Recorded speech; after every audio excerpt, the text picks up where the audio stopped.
Congressman Jared Moskowitz, the Florida congressman, kind enough to join us now. Congressman, it is a mess. It could have been even a bigger mess, but what do you think thus far from what you've seen and heard?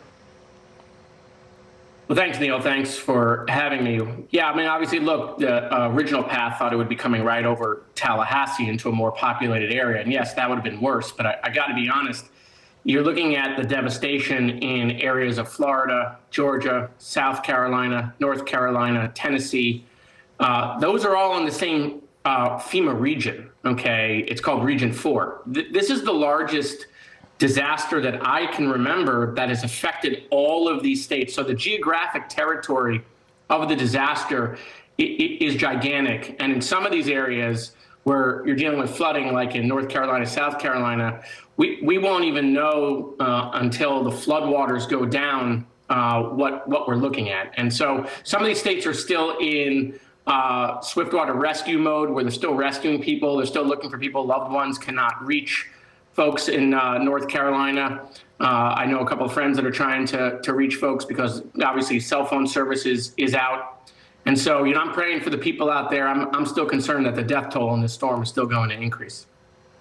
Congressman, homeowners insurance is impossible to get, and if you can get it in your state, beautiful as it is, you're going to pay through the nose.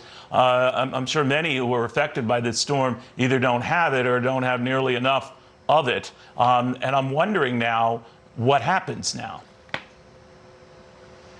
Well, this is a problem. We've seen this problem in Florida, and it's coming to other states. I mean, I don't want to take a moment to push a piece of legislation that I have, but I actually, being the only former emergency management director in all of Congress, I filed a bill that would create a national catastrophic insurance fund. It would add no money to the deficit.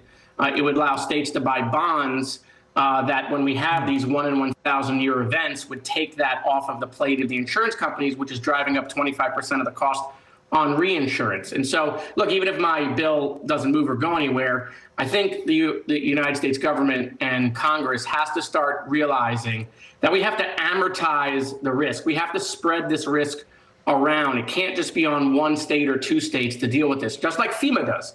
FEMA spreads that risk around. When there's a big disaster, FEMA comes in and helps local cities, counties, and the states recover. I think we're going to have to do the same thing in the insurance market. Otherwise, some of these places are going to become too expensive for the people who already live there, including seniors, by the way, who have retired and live in communities. But the HOA fees and because the insurance has gone too expensive, they have to leave the communities they currently. While I have you, sir, I'd be remiss if I didn't mention this news about Hassan Nasrallah, the Hezbollah head taken out. Hezbollah itself is an organization, and the Iranian president avowing revenge here.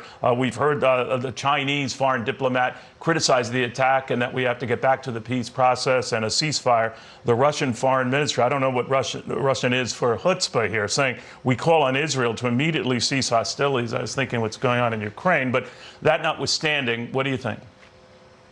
Well, I call on Russia to cease hostilities. So there we go. What I think is that Hassan Nasrallah is responsible for killing Americans, bombing embassies, and the world is a better place that he's no longer in it. I think on October 7th, Israel looked like a soft target to a lot of the world, and even in the hours of the response looked like a soft target. Israel has clearly made the decision they are no longer going to have these threats on the border with Hamas and Hezbollah. They're reinstalling deterrence to make sure that people don't mess with Israel and consider them a soft target. They're showing what their intelligence agencies can do. Obviously, I don't want regional war, and I'm hoping we don't get regional war. But now Iran has suffered two blows, one with Hamas being dismantled and one with the command structure of Hezbollah being dismantled. These are huge blows to Iran. That's good for the Middle East, and that's good for the world. And so, finally, we have the United Nations. Bibi was giving that speech. So finally, we have the UN doing something good for the state of Israel in the last year. Congressman, thanks for taking the time. I know you're pretty busy with the storm and all these Israeli developments. Jared Moskowitz of the beautiful state of Florida, and it is a beautiful state, these storms notwithstanding. All right.